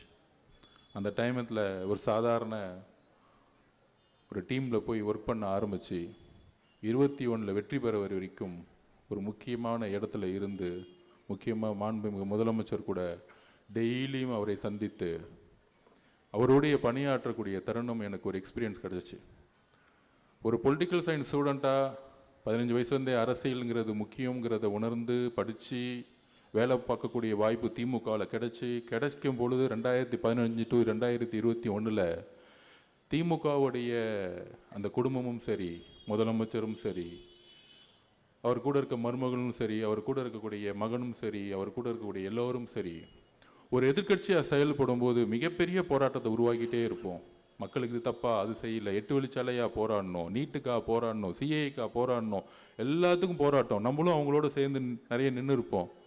அன்னைக்கு அம்மா இறந்த பிறகு, இபிஎஸ் வந்த பிறகு அந்த ஆட்சி மாற்றணும்னு எல்லாரும் போய் வேலை பார்த்தோம், எல்லாரும் உணர்வு ரீதியாக வேலை பார்த்தோம். ஆனால் 21 ஜெயித்த பிறகு எம்ஜிஆருக்கு இன்னெல்லாம் நிலைமை ஏற்பட்டுச்சு. கலைஞர் கூட இருந்து 71 ஜெயித்த பிறகு அவர் ட்ரெஷரராக இருந்தார், பணபலத்தை கொண்டு வந்தார், எல்லாமே கொண்டு வந்து ஜெயித்த பிறகு கருணாநிதி அவரை வெளியே அமைச்ச பிறகு சொன்னார், அவர் ஒரு துரோகின்னு எம்ஜிஆர் மேலே ஒரு சின்னதாக ஒரு பழியை சொல்லி கட்சி விட்டு வெளியே அமைச்சார். ஆனால் அப்படி வெளியே அமைச்சு 5 வருஷம் நண்பர்களே, நான் செங்கோட்டையன்கிட்ட பேசியிருக்கேன், நிறைய எம்ஜிஆர் ரசிகர்கள்ட்ட பேசியிருக்கேன். 72 அவர் கட்சி ஆரம்பித்து 77 ஆட்சி வர வரைக்கும் அந்த கட்சி தொண்டர்களையும் அந்த தலைவரையிலும் உண்டு இல்லைன்னு ஆக்குனாங்க. ரவுடிசத்தை வச்சு, காவல்துறை வச்சு அவ்வளோ உடைச்சாங்க. அதே மாதிரி 50 வருஷம் கழிச்சு நம்மளுடைய தலைவருக்கு அவ்வளோ பிரச்சனைகளை இந்த அரசு உருவாக்குது. ஏன் இந்த 50 வருஷத்தில் வேறு யாருக்கும் உருவாக்கலை? அம்மா ஜெயலலிதாக்கு அப்புறம், ஏனால் எம்ஜிஆருக்கு அப்புறம், அம்மா ஜெயலலிதாக்கு அப்புறம் வேற உறுதியான தலைவரை தமிழகத்தில் இன்னும் அந்த குடும்பம் பார்க்கல. அவ்வளவுதான். அதனாலதான் 6 டிஸ்ட்ரிக்ட் போய் முடிக்கிறதுக்குள்ளேயே கரூர்ல மிகப்பெரிய ஒரு பிரச்சனையை உருவாக்குனாங்க. அது மூலியமா 41 பேரை வந்து கொல்லப்பட்டாங்க. அதுக்கப்புறம் எஸ்ஓபி திருப்பி நான் பதிவு பண்றேன். எஸ்ஓபி போட்டு நம்ம தலைவர் முன்னாறு 38 டிஸ்ட்ரிக்ட் போயிட்டு வந்திருக்கணும். அதையெல்லாம் முடக்கி நிப்பாட்டினாங்க. இந்த எஸ்ஓபி வெளியே வரக்கூடாது. அவர் வெளியே வந்தா 1 லட்சம் பேர் வந்தா போலீஸ் பாதுகாப்பு கொடுக்க மாட்டோம். போலீஸ் பாதுகாப்பு கொடுக்கலன்னா மக்களுக்கு எதாவது ஆகட்டும். மக்களுக்கு எதாவது ஆன பிறகு அந்த கொலை பழியை நம்ம தலைவர் விஜய் அவர்கள் மேல போடட்டும். இதுதான் அவங்களுடைய பிரச்சாரம் கடந்த 6 மாசமா. வேற எந்த பிரச்சாரமும் அவங்களுக்கு எடுபடல. தனிப்பட்ட பிரச்சாரங்கள் எதுவுமே எடுபடல. அப்ப ஏன் முடக்குறாங்க? ஏன்னா அவங்களுக்கு தெரியும் ஒவ்வொரு மாவட்டத்திலையும் ஒவ்வொரு சர்வே எடுக்கும் பொழுது நம்மளுடைய வளர்ச்சி எவ்வளவு, தலைவர் ஒவ்வொரு ஊருக்கு போயிட்டு வர்றதுக்குள்ள எவ்வளவு பெரிய வளர்ச்சின்னு அவங்களுக்கு தெரியும். அப்ப அந்த கடுமையான போலீஸை வச்சு காவல்துறையை வச்சு எந்த அளவிற்கு எந்த அமைச்சர்கள் நம்மளை பத்தி பேச மாட்டாங்க. முதலமைச்சர் பேச மாட்டாரு, துணை முதலமைச்சர் பேரை சொல்ல மாட்டாரு. இதுதான் அரசியல், மிகப்பெரிய அரசியல். ஏன்னா அவங்க கிட்ட கட்சி இல்லை, அவங்க கிட்ட கவர்மெண்ட் முன்னாடி இருக்கு. அந்த கவர்மெண்ட் இருக்கக்கூடிய அதிகாரிகள், கலெக்டர், ஐஏஎஸ், ஐபிஎஸ் எல்லாரும் அவங்களுக்காக பணியை செஞ்சு அவங்களுக்கு வந்து நமக்கு ஒரு லா அவங்களுக்கு ஒரு லா அப்படி கொண்டு வந்து ஒரு கட்டமைப்பை உருவாக்கி நம்மளை எல்லாம் ஓரம் தள்ளினாங்க. எந்த பிரச்சாரம் செய்ய முடியாதுன்னு. ஆனா அதெல்லாம் மீறி மீறி எங்கெல்லாம் பிரச்சாரம் செஞ்சோமோ அங்க மக்களுடைய ஆதரவு, உண்மையா சொல்றேன், எம்ஜிஆர் அவர்களுக்கு மிகப்பெரிய ஆதரவு வந்துச்சு. நான் திருப்பி சொல்றேன், யூடியூப்ல போய் திருவாரூர்ல போய் பாருங்க. ஒட்டுமொத்த திருவாரூர்ல தஞ்சாவூர் பெல்ட்டே அங்கதான் இருந்துச்சு. திருவாரூர்ல அதை பார்த்தே அவங்க பயந்துட்டாங்க. யாரு மிரட்டுறாங்களோ ஒன்னே ஒன்று புரிஞ்சுக்குவாங்க, யாரு மிரட்டுறாங்களோ அவங்க தான் பயப்படுறாங்கன்னு அர்த்தம். யாரு அமைதியா இருக்காங்களோ அவன் தைரியமா இருக்கான்னு அர்த்தம். யாரு அடிக்கடி வெளியே வந்து டெய்லி காலையில மத்தியானம் நைட்டு ஃபுல்லா பேசிட்டு இருக்காங்களோ அவனுக்கு தான் அரசியலே தெரியலன்னு அர்த்தம். என்னைக்கு மக்களுடைய தேவைக்கு வந்து என்னுடைய கொள்கையில உறுதியா இருக்குன்னு சொன்னார் பாத்தீங்களா, கரெக்டா ரம்ஜான் அன்னைக்கு சொன்னார். நண்பர்களே, தோழர்களே, கரெக்டா இந்த முஸ்லீமுடைய ஒரு அந்த குலாவை போட்டுட்டு சொன்னாரு, மத சார்பற்ற சமூக நீதியில் நாங்கள் எப்பொழுதும் உறுதியாக இருப்போம். இந்த மெசேஜ் யாருக்கு தெரியுமா? திமுகவுக்கு ஃபர்ஸ்ட். ஏன்னா திமுக சொல்லவே சொல்லாது. ஆல்ரெடி பிஜேபி கூட 99 சேர்ந்து குஜராத் கலவரம் போது சொல்றாங்க, அன்னைக்கு இருந்த கலைஞர் கருணாநிதி, ஏன் அப்ப ஸ்டாலின் சார் அரசியல தானே இருந்தாரு, 50 வருஷமா நான் அரசியல் இருக்கேன், 50 வருஷமா அரசியல் இருக்கேன், 50 வருஷமா அரசியல் இருக்குன்னு சொல்றாருல்ல. அவங்க அப்பா கிட்ட கேக்குறாங்க, குஜராத் கலவரம் பத்தி நீங்க சொல்லுங்க. அவர் சொல்றாரு, அது வந்து உள்நாட்டு பிரச்சனைன்னு சொல்ற மாதிரி உள்மாநில பிரச்சனை அப்படின்னு அந்த கலவரத்தை பத்தி பேசவே இல்லை. ஏன்னா அமைச்சர்களா இருக்கிறாங்க. இதுல பிஜேபி தலைமையிலான அமைச்சர்களா இருக்கிறாங்க. அப்ப நம்ம ஸ்டாலின் சார் தான் இன்னைக்கு மதசார்பற்ற தலைவராச்சே. அப்படியே எந்திரிச்சு வந்து, அப்பா நீ சொல்றத தப்புப்பா, என்னப்பா தப்பா பேசுறீங்க, நம்ம அப்படிலாம் சொல்லக்கூடாது, இதை கடுமையாக எதிர்த்து நிக்கணும். குஜராத் கலவரத்தை வச்சு ஏன் நம்ம கடுமையாக எதிர்த்து நிக்க மாட்டேங்கிறோம்? சொல்றல மீசாக்கு எதிராக வந்து சரி அவர் எதிர்த்து போறான்னு தெரியல, மீசாக்கு எதிராக நான் வந்து போராடினேன், ஜெயிலுக்கு போனேன். ஆனா அதுல இருக்க பொய்ய பாருங்க. இந்த உண்மையை உடைக்கணும், நீங்களாம் சொல்லணும். இந்த யாராச்சும் டிவி டிபேட் போனீங்கன்னு வச்சுக்கோங்க, கலைஞர் அம்மா இந்திரா காந்தி அம்மா கதிர் கடுமையாக போராடினார், போராடி கழக தோழர்கள் எல்லாம் அடிச்சுக்கிட்டாங்க, எல்லாம் ஜெயில தள்ளினாங்க. தன்னுடைய மகன் இன்னொரு கொடுத்திருப்பாரு, அவர் அடிப்பட்டாரு, சிறை சென்றாரு. அப்படி சிறை சென்றவர், அடிப்பட்டு சிறை சென்ற மகனும் ஒட்டுமொத்த கழக தோழர்களும் வாழ்நாள் முழு எதிர்த்து நின்று இருக்கணும்ல. அடுத்த தேர்தலில் ஒண்ணு சேர்ந்துட்டாங்க. அடுத்த தேர்தலில் திமுக வந்து யாரு கூட ஒண்ணு சேர்ந்தாங்க? அதே இந்திரா காந்தி அம்மா கூட சேர்ந்துக்கிட்டாங்க. ஏன்? ஒரே நோட்டீஸ் தான், ஊழல் கேஸ போட்டுருவேன் ஒழுங்கா வந்து சேர்ந்துட்டாங்க. இதுதான் திமுக.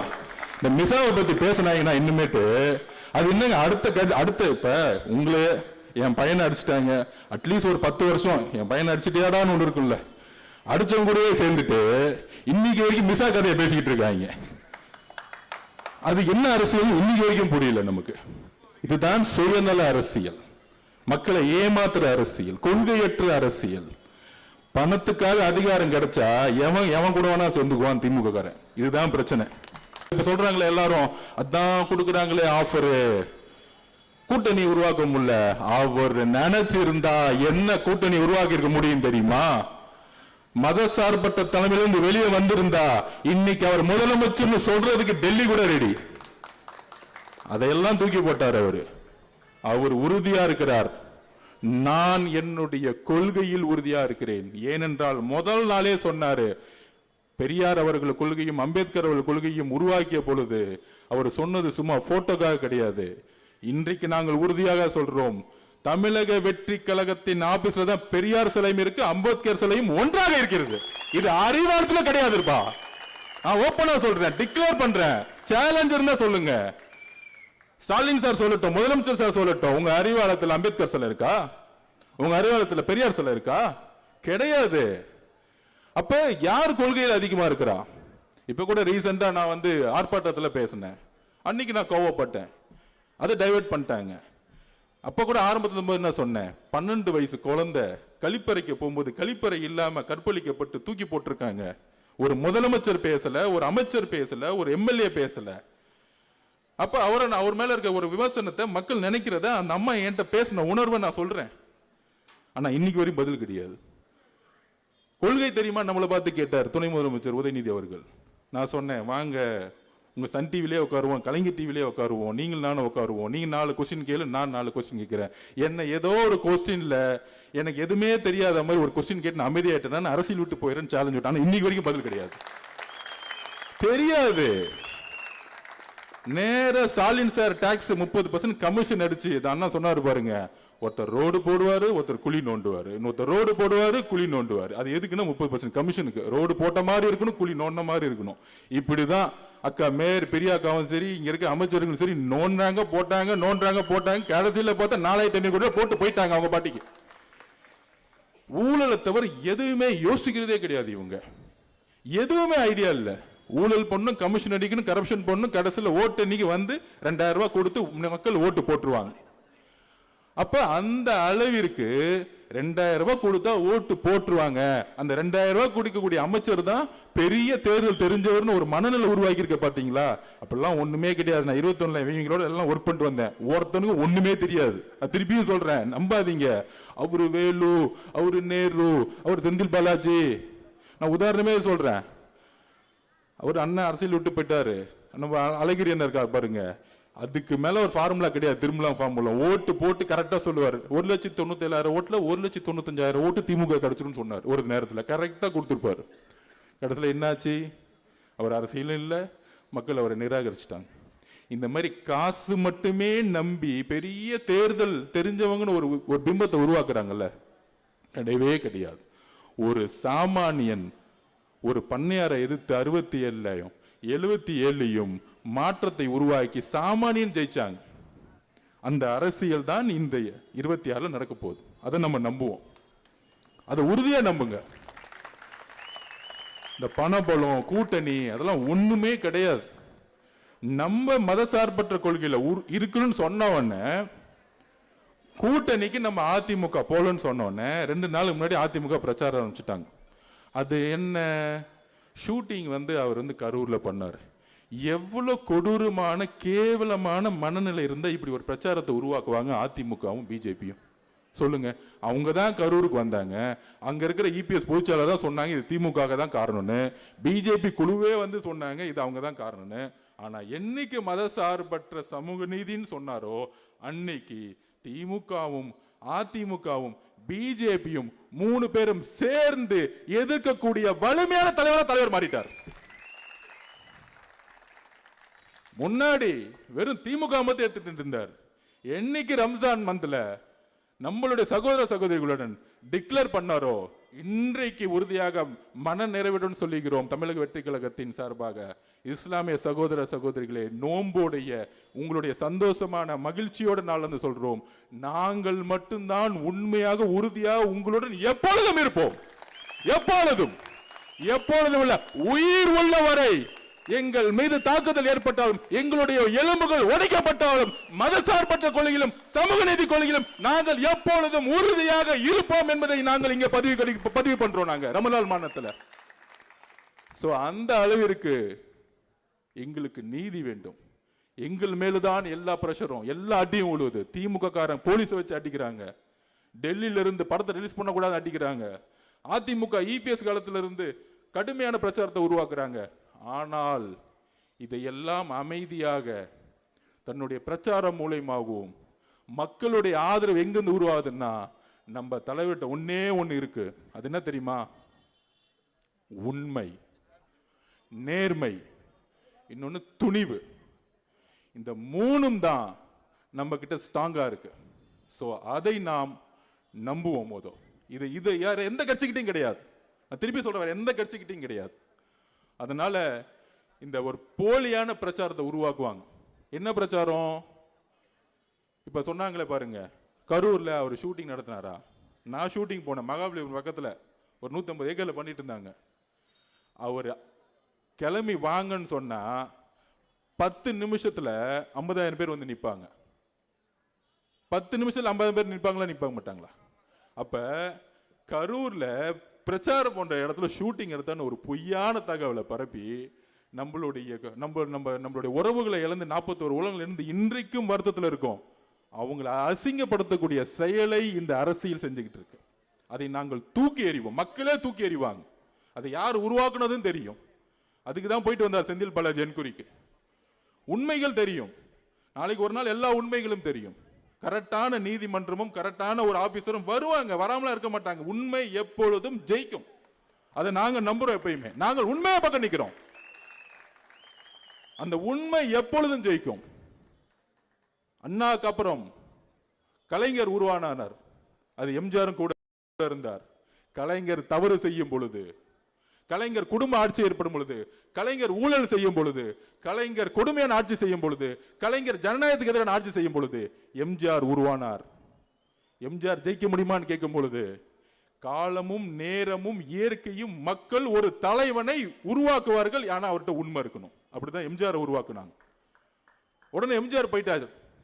எம்ஜிஆர் போயினோடனே உங்களுக்கு எல்லாம் தெரியும், ஐயோ அவ்வளவுதான், அதிமுக முடிஞ்சிச்சு, தமிழ்நாட்டில் இனிமேட்டு இந்த குடும்பம் மட்டும்தான், கலைஞர் தான் எல்லாம் அப்படின்னு வீர் நட போட்டாங்க எல்லாரும். அந்த அம்மா கடுமையா உடல் மொழியிலையும் அசிங்கசியமா பேசினாங்க. நீங்களாம் பார்த்துருப்பீங்க, பெண்களுக்கு தெரியும். அசிங்கசியமா இவன் கூட இருந்தாங்க, அவன் கூட இருந்தாங்க, உருவம் எப்படி, சேலையை பிடிச்சி இழுத்தாங்க, அடிச்சாங்க, சட்டத்தை போனா. ஆனால் மக்கள் ஒரு வலுவான தலைவரை உருவாக்குனாங்க இந்த குடும்பத்துக்கு எதிராக. அதுதான் அம்மா. அந்த அம்மா தான் ஆர்கே நகர்ல நின்று வெற்றி பெற்றாங்க. அந்த அம்மாவை ஜெயிக்க வச்ச மண் இது. அதான் சொன்னேன் இந்த மண்ணுன்னு. அப்புறம் அந்த அம்மா இறந்துட்டாங்க. இறந்த பிறகு ஐயா இபிஎஸ் அவர்கள் வந்தாரு. கடந்த எல்லா தேர்தலையும் தோல்வி. ஏன் தோல்வி? மக்களால் உருவாக்கப்பட்ட தலைவர் அவர் கிடையாது. மக்களால் தேர்ந்தெடுக்கப்பட்ட தலைவர் அவர் கிடையாது. அம்மா சசிகலா அம்மா அவர் அப்பாயின்மெண்ட் பண்ணாங்க. கடைசியில் சசிகலா அம்மா யாருன்னே தெரியாதுன்னு சொல்லிட்டாரு. அப்புறம் எப்படி மக்கள் நம்புவாங்க? அப்ப மக்கள் நிராகரிச்சுட்டாங்க. அந்த ரெட்டையிலன்னு சிம்பிளுக்காக இன்னைக்கு ஒரு 17-18% ஓட்டு இருக்கு. அவ்வளவுதான் இன்னைக்கு அதிமுக.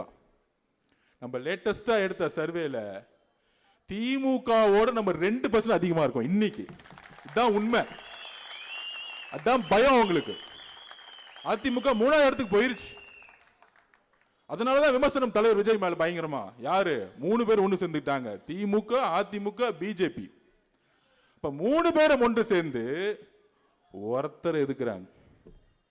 அந்த 3 பேர் யாரு தெரியுங்களா? அந்த 3 பேர் கூட எத்தனை கூட்டணி இருக்கு? இது தமிழக வரலாற்றிலே நடந்ததில்லை.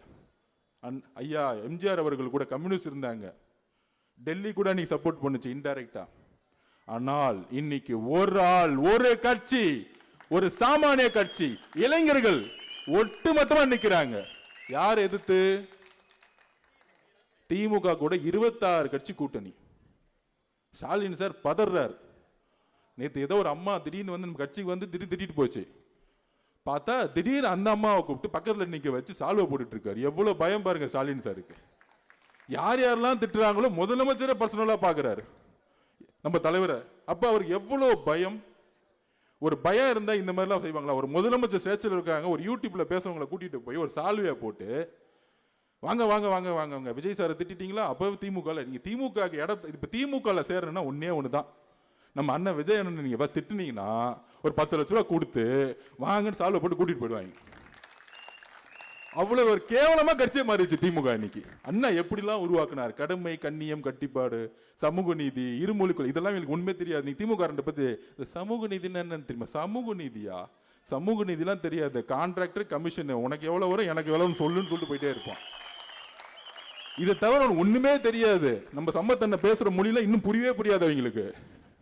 நம்மளை பார்த்து கொள்கைக்கிறான். நான் கொள்கை இல்லைன்னா வாங்க உங்க பையன் முதல்ல உங்களுடைய உதயநிதி அனுப்புங்க, கலைஞர் டிவிக்கே நான் வரேன், ஒண்ணுமே பிரச்சனை இல்லை, லைவ் வைங்க போதும், நான் பேசுவோம், 2 பேரும் உட்காந்து பேசுவோம். வரமாட்டாரு. அவருக்கு சா மூ கான்னு சொல்றதுக்குள்ள ஒன்றும் புரியாது அவருக்கு, என்னன்னே தெரியாது. அவரு கூட இருந்திருக்கோம்ல தெரியும். பாம்பின் கால் பாம்பறியும். நம்ம பாம்பு இல்ல, ஆனா இந்த கூட இருக்கும்போது தெரியும் இவங்க என்ன பண்ணுவாங்கன்னு. அப்ப இன்னைக்கு இருக்க என்ன சூழ்நிலையில இருக்கிறோம், நம்மளை பார்த்த உடனே நம்மளை வந்து மைண்ட் எல்லாம் இது பண்றாங்களாம். அது என்ன திமுக 26 கட்சிப்பா, என்னப்பா தனியா வந்து திமுக. அதுக்கு தான் நான் அன்னைக்கே சொன்னேன், அந்த பிகிலு படத்துல ராயப்பன் கேரக்டர்ல அப்படி போகும்போது, அண்ணா தனியா வந்து மாட்டிக்கிட்டாருண்ணே தொக்கா அப்படின்னு. தனியா வர்றதே உங்களை போட்டு அடிக்கிறதுக்கு தான்டா. அதே சீன் தான் வர 26 தேர்தல். நீ 26 பக்கம் பேர் ஒன்னா நில்லு. அந்த 26 கட்சி கூட்டணி எப்படி நம்ம சொல்லணும்ல இன்னைக்கு. அதுல நம்ம யாருமே வந்து குறைச்சு சொல்ல. அதுல இன்னைக்கு 26 கட்சி கூட்டணி எப்படி இருக்குன்னு பாத்துக்குவாங்க. திராவிட இயக்கத்தின் தமிழ் தேசியத்தின் போர்வால் அண்ணன் வைகோ அவர்கள் 4 சீட்டு. திமுக எந்த அளவிற்கு தலைவர்களை அசிங்கப்படுத்தி ஏமாத்தி துரோகம் பண்றான்னு பாருங்க. 5 வருஷம் ஒன்னா இருந்துட்டு கரெக்டா நாமினேஷன் பண்றது 1 வாரத்துக்கு முன்னாடி கூட்டணியை கூப்பிட்டு பேசி 4 சீட்டாம். அதுல 3 சீட்டு உதயசூரியனா, 1 சீட்டு மதிமுக சிம்பிளாம். இது என்னடா குழப்பமான ஒரு கூட்டணி. இந்த ஒரு படத்துல சொல்லுவாங்களே 40+30 இல்ல 42+28 இந்த மாதிரி. அது என்னடா 1 சீட்டு மதிமுக 3 சீட்டும் திமுக. அப்ப அந்த கட்சிக்கு வந்து சுய ஒரு இதுவே இருக்கக்கூடாதா, அவங்களுக்கு செல்ஃப் ரெஸ்பெக்டே இருக்கக்கூடாதா? ஐயா மதிமுக தலைவர் எவ்வளவு பெரிய தமிழ் தேசியத்துக்காகவும் திராவிட இயக்கத்துக்காகவும் பேசினாரு. அந்த கட்சி இன்னைக்கு எப்படி ஆகி இந்த திமுக கூட சேர்ந்ததுனால தன்னுடைய கட்சியோடைய சுய கௌரவத்தையும் இழந்து இன்னைக்கு எதுவுமே இல்லாம போயிடுச்சு. 3 சிம்பிள் கொடுத்தா என்ன ஆகும்? மதிமுக 3 சிம்பிள் வாங்கினா அவன் திமுக காரன். ஒரே ஒரு சீட்டு கொடுத்துருக்காங்க. அப்ப அந்த மதிமுக கட்சி ஒழிச்சிட்டாங்க. கம்யூனிஸ்ட் தோழர் கடுமையா இவங்களுக்காக போராடினாங்க. இவங்க என்னென்ன பிரச்சனை பண்ண கூடியே நின்னாங்க. 6 தொகுதியில் 5 தொகுதி கொடுத்துட்டாங்க. இருந்தா ஏரியில போனா போ. எப்படி அப்ப கூட இருக்கக்கூடிய தோழர்கள் கூட இருப்பாங்க, 4 தலைவர்கள் கூட இருப்பாங்க, கீழே இருக்க ஒருத்தருக்கு எல்லாம் நம்ம பக்கம் வந்துட்டாங்க. அதுதான் திருப்பி சொல்றேன். அப்பையில இருந்து திமுக கூடிய கூட்டணி கட்சி தலைவர்கள் மட்டும் தான் இருக்காங்க, தொண்டர்கள் எல்லாம் டிவிக்கு பக்கம் வந்துட்டாங்க. அப்புறம் மார்க்சிஸ்ட் கட்சி போராடுவாங்க தொழிலாளர்களுக்காக. இன்னைக்கு வரைக்கும் சீட் வந்து கதறாங்க, கெஞ்சுறாங்க. இருந்தா கிளம்புனா கிளம்பு. என்ன உளவியல்? ஏன்னா பணபலம் இருக்கு அவன்கிட்ட, கொள்ளை அடிச்சு பணத்தை வச்சிருக்கான். அப்ப இந்த பணத்தை வச்சு நாங்க யாரு, நாங்க இல்லைன்னா பிஜேபி எதுக்க முடியாது. இந்த பிஜேபிங்கிற அழுத்தத்துக்காக திமுக கூட்டணி கட்சிகள் தன்னுடைய சுய கௌரவத்தை இழந்து, தன்னுடைய தொண்டர்களுடைய ஆதரவை இழந்து கட்சியும் இன்னைக்கு காணா போயிருச்சு. அதுல ஒரு எக்ஸாம்பிளே சொல்லிடுறேன். அண்ணன் ஜவஹர்லால் அண்ணா நல்ல தலைவர், முஸ்லிம் தோழர்களை கடுமையா வந்து பணி செஞ்சவர். இன்னைக்கு அந்த கட்சிக்கு எம்எல்ஏவே கிடையாது. அந்த கட்சிக்கு என்ன சிம்பிள் கொடுக்குறாங்க? உதயசூரியன் சிம்பிள் கொடுக்குறாங்க. ஒரு சமூக நீதி அரசுன்னு சொல்றாரு முதலமைச்சர் ஸ்டாலின் அவர்கள். சொந்த கட்சிக்கு ஒருத்த கட்சி ஆரம்பிச்சானா அவங்க சிம்பிளை நிக்க வச்சு ஜெயிக்க வைக்கிறதான கூட்டணி. அந்த கட்சி அப்படியே அபகரிக்கிறது என்னது? பிஜேபியோட ஸ்டாண்டு தான் திமுகவோட ஸ்டாண்டும். ஒருத்தனோட கட்சி அபகரிக்கிறது தான். இப்படிதான் மதிமுக அபகரிச்சுட்டாங்க. அடுத்தது நம்மளுடைய ஜவஹர்லால் கட்சியே இல்ல. அப்புறம் முஸ்லீம் லீக் கட்சி 2020 3 சீட்டு கொடுத்தாங்க, 1 சீட்டு கூட ஜெயிக்கல முஸ்லீம் லீக். ஏன் தெரியுமா? திமுக தோக்கடிக்க வச்சுட்டாங்க. அவங்களுக்கு முஸ்லிம் சகோதரர்களும் கிறிஸ்துவ சகோதரர்களும் தலித் சகோதரர்களும் அதிகாரத்துக்கு வரத்துக்கு திமுக விருப்பமே எப்பவுமே கிடையாது. சும்மா பேரு மட்டும் சமூக நீதி சொல்லுவாங்க, ஆனா அவங்க அதிகாரத்தை உருவாக்க மாட்டாங்க. அண்ணல் அம்பேத்கர் என்ன சொன்னாரு? அதிகாரத்தை அடைவதுதான் சமூக நீதிக்கான அடித்தளம். எல்லோரும் சமத்துவத்தை உருவாக்கணும்னா அதிகாரத்தை அடையணும் ஒரு கட்சி. அப்ப நான் அப்பையில இருந்து பதிவு பண்ணிட்டே இருந்தேன், உருக்கமா நான் இன்னைக்கும் பதிவு பண்றேன். அண்ணன் திருமாண்ணன் அவர் மேல எங்களுக்கு அன்பு இருக்கு, மரியாதை இருக்கு. நான் அப்பயே சொன்னேன், இவங்க எல்லாம் ஏமாத்துவாங்க, இவங்க நம்பாதீங்கண்ணே. இப்படி சொன்னதுக்காக என்ன கடிச்சு விட்டு தூக்குனாங்க, அதை விட்டுருங்க, அது பிரச்சனை இல்லை. அப்ப திமுக வந்து இல்ல நம்ம பிஜேபி எதுக்காக எப்பயுமே முதலமைச்சர் ஸ்டாலின் ஒன்று சொல்லுவாரு, நம்மெல்லாம் சீட்டு கூட்டணி கிடையாது, நம்மெல்லாம் ஒரு கொள்கைக்கான கூட்டணி. ஏன் கொள்கைக்கான கூட்டணின்னா கூட இருக்கவங்களுக்கு சீட்டு கொடுக்க கூடாதா? இன்னைக்கு காலையில பதிவு பண்றாரு அண்ணன் திருமாவண்ணன், எவ்வளவு வலியோட பதிவு பண்ணுவாரு. வளரக்கூடாது என்று நினைக்கிறார்கள், போராடி தொகுதிகளை பெற வேண்டும், போராடி நிதியை திரட்ட வேண்டும், நெருக்கடிகளுக்கு இடையில் போராடி வேட்பாளர்களை தேர்வு செய்ய வேண்டும் என்ற பணி சுமைகள் எனக்கு ஏராளமாக உள்ளன. இந்த அரசியல் களமும் சமூக சூழலும் நமக்கு சாதகமாக இல்லை. நாம் எந்த வகையிலும் வலிமை பெறக்கூடாது என நினைப்பவர்களின் எண்ணிக்கையே இங்கு அதிகம். நாம் எந்த வகையிலும் வலிமை பெறக்கூடாது என நினைப்பவர்களின் எண்ணிக்கையே இங்கு அதிகம். அப்படின்னா திமுக தான், வேற யாரு? நாம் எந்த வகையிலும் வலிமை பெறக்கூடாது என நினைப்பவர்கள் எண்ணிக்கையே இங்கு அதிகம்னா திமுக பத்தி அவர் பேசிட்டு இருக்காரு. கூட 5 வருஷம் பல கொடுமைகளை தலித் சகோதரர்கள் அனுபவிச்சாங்க. ஆனால் கடைசியா 5 தொகுதிக்கு மேல கிடையாது, 6 தொகுதிக்கு மேல கிடையாது. இருந்தா இருங்க, இல்லைன்னா போங்க. நாம் வளர வேண்டும் என்ற வாழ்த்தவோ ஊக்கப்படுத்துவோ இங்கு யாரும் இல்லை என்பதை யதார்த்தமான உண்மை. எவ்வளவு மன வலிமையோட அண்ணன் திருமாவளவன் இதை பேசியிருப்பாரு. இதை எவ்வளவு அவர் கண்ணுல இருந்து கண்ணீர் மட்டும்தான் வரல. உங்களுக்காக வேங்கவை பட்சத்துக்காக கடுமையான விமர்சனங்களுக்கு உள்ளாக்கப்பட்டவர். கிட்டத்தட்ட 200 தலித் சகோதரர்களுக்கு பல கொடுமைகள் நடந்திருக்கும். ஒவ்வொரு மாவட்டத்திலும் கொடியேற்ற உடம்புல எல்லாத்துக்கும் உங்களோட நின்னாரு. ஒரு நண்பனா, ஒரு சகோதரமா இன்னைக்கு திமுக கூட ஸ்டாலின் சார் நிற்பாரு. ஆனா ஒரு எம்எல்ஏ சீட்டு வரும் பொழுது தலித் சகோதரர்கள் எத்தனை கோடி பேர் இருக்காங்க? 25% இருக்காங்க. அதுல ஆதி திராவிடர்கள் 95 லட்சம் பேர் இருக்காங்க. அதோடைய ஒரு முகமா வளர்ந்து வந்த அண்ணன் திருமாவண்ணன். ஆனா அவருக்கு 6 சீட்டு கொடுத்து இருந்தா இரு, இல்ல போனா போ. இதுதான் நான் சொல்றேன், இதுதான் அட்ராசிட்டி, இதுதான் பண்ணையாத்தனம். திமுகங்கிறது பண்ணையாத்தனத்துல இருந்து மாறவே இல்லை. ஸ்டாலின் அண்ணா வந்தாருன்னா மாறுவார் நினைச்சோம், மாறல. 2011 அவங்க அப்பா கலைஞர் 10 தொகுதி விசிகே கொடுத்தாங்க. இன்னைக்கு 5 தொகுதிக்கு மேல கொடுக்க கூடாது, 6 தொகுதிக்கு மேல கொடுக்க கூடாதுன்னு சொல்றாங்கன்னா இவங்களுடைய பிரச்சனை என்னன்னு தெரிஞ்சா பண்ணையார்த்தனம். அவர் சொன்ன வார்த்தைகள் திருப்பி திருப்பி பதிவு பண்றேன். நாம் எந்த வகையிலும் வலிமை பெறக்கூடாது என நினைப்பவர்கள் எண்ணிக்கையே இங்க அதிகம். அதுதான் திமுக. இதுதான் நான் அன்னைக்கு படிச்சு சொன்னேன். இவங்க ஏமாத்துவாங்க, கூட இருந்து கொள்வா. எப்படிதான் வைகோ எப்படி அந்த கட்சியை முடிச்சாங்களோ, நாளைக்கு விசிகேவை முடிக்கிறதுக்கு அவங்க ரெடி ஆயிட்டாங்க. இந்த எலெக்ஷன் முடிஞ்சா முடிக்கிறதுக்கு அவங்க திமுக தான் எல்லாம் செய்வாங்க. தமிழக வெற்றி கழகம் எதிரி கிடையாது, ஆதவர்ஜனா எதிரி கிடையாது. அண்ணா உங்கள் மீது எப்பொழுதும் நான் அனுபவிச்சிருக்கேன். இது அரசியலா பேசல. உங்களுடைய வழி என்னுடைய வழி, உங்களுடைய வழி இந்த மக்களுக்கான வழி நாங்க பாக்குறோம். கூட்டணி தொடர்ந்து அரசியலுக்கு அப்பாற்பட்டு நான் பேசிட்டு இருக்கேன். ஒரு தவறு நடந்தால் நாங்கள் பெரியாருடைய வழித்தொண்டர்கள். எங்கு ஆதிக்கம் இருக்கோ அங்கு எங்கள் தலைவர் எதிர்த்து நிற்பார், எங்கு ஆதிக்கம் இருக்கோ அங்கு நானும் எதிர்த்து நிற்பேன். அது எந்த அதிகாரம் இருந்தாலும் எங்களுக்கு பயம் கிடையாது, எந்த பயமும் கிடையாது. அப்ப திமுக கூடிய ஒவ்வொரு கட்சியும் இன்னைக்கு முடக்கி, அம்மா பிரேமலதா அக்கா வந்தாங்க, தேசிய முற்போக்கு கூட்டணி நல்ல கட்சி. ஆனால் பிஜேபியோட இத்தனை நாள் வந்தாங்களாம், கூடயே இருந்துட்டு அதிமுக கூட இருந்துட்டு வந்தவங்க. அவங்களுக்கு 34 ஒரு எம்எல்ஏ கொண்ட ஒரு ராஜ்யசபா சீட்டு, அதிகமான தொகுதிகள் சைன் போட்டு முன்னாடியே முடிச்சிட்டாங்க. ஆனா இவங்களுக்காக கம்யூனிஸ்ட் தோழர்களும், இவங்களுக்காக ஜவஹர்லால் அண்ணனும், நம்மளுடைய திருமாவண்ணனும் எல்லோரும் இருந்து திமுகவுடைய எல்லா ஊழல்களுக்கும் எல்லா தவறுகளுக்கும் கூட இருந்து நாங்க தான் ஒரு ஜனநாயக ரீதியா பிஜேபி வரக்கூடாது, நாங்க நிக்கிறோம் திமுக கூட சொன்னவர்கள்லாம் கடைசியில் 5 சீட்டு 6 சீட்டு இருந்தா இருங்க, போனா போன சொல்லக்கூடிய பண்ணையார்த்தனம் இன்னைக்கு தலித் மக்கள் ஒட்டுமொத்தமா திமுக திரும்பி இருக்காங்க. இதுதான் உண்மை. அண்ணன் திருமாவளவனுடைய கண்ணு இருக்கு. ஸ்டாலின் அவர்கள் வரக்கூடிய எலெக்ஷன்ல ஆட்டோமேட்டிக்கா முடிவு பண்ணிடுவாங்க மக்கள். அதனால இந்த கூட்டணி பொருந்தாத கூட்டணி. அங்க இருக்க கூட்டணியில் இருக்கவங்களே அவங்க கட்சியை அபகரிக்கிறாங்கன்னு எல்லா தொண்டர்களும் பேச ஆரம்பிச்சிட்டாங்க. சொந்த சிம்பிள்ல நிக்க கூட கூடாது சொல்லக்கூடிய பண்ணையாத்தனம் இருக்குல்ல, இதுதான் திமுகவுடைய வீழ்ச்சித்துக்கான அறிகுறி. அப்ப பொருந்தாத 26 கட்சி தலைவர்கள் ஒன்னு சேர்ந்து தொண்டர்கள்லாம் டிவிக்கு பக்கம் வந்த பிறகு இங்க யார் வலிமையான தலைவர்? நம்ம தான் வலிமையான தலைவர். நம்பர் 1. நம்பர் 2, அதிமுக கூட்டணி பத்தி 5 நிமிஷத்துல பேசி முடிச்சிடுறேன். நம்ம ஏன் தனியா போனோம்? மத சார்பற்ற குறிக்கோள நம்ம ஏன் ஒன்னா நிக்கணும்னா, தமிழ்நாட்டில் முஸ்லிம்ஸ், கிறிஸ்டின் சகோதரர்கள், தலித் சகோதரர்கள் எல்லோரும் நம் மீது 70% நம்ம பக்கம் திரும்பி நம்மோட நம்பிக்கையா நிக்கிறாங்க.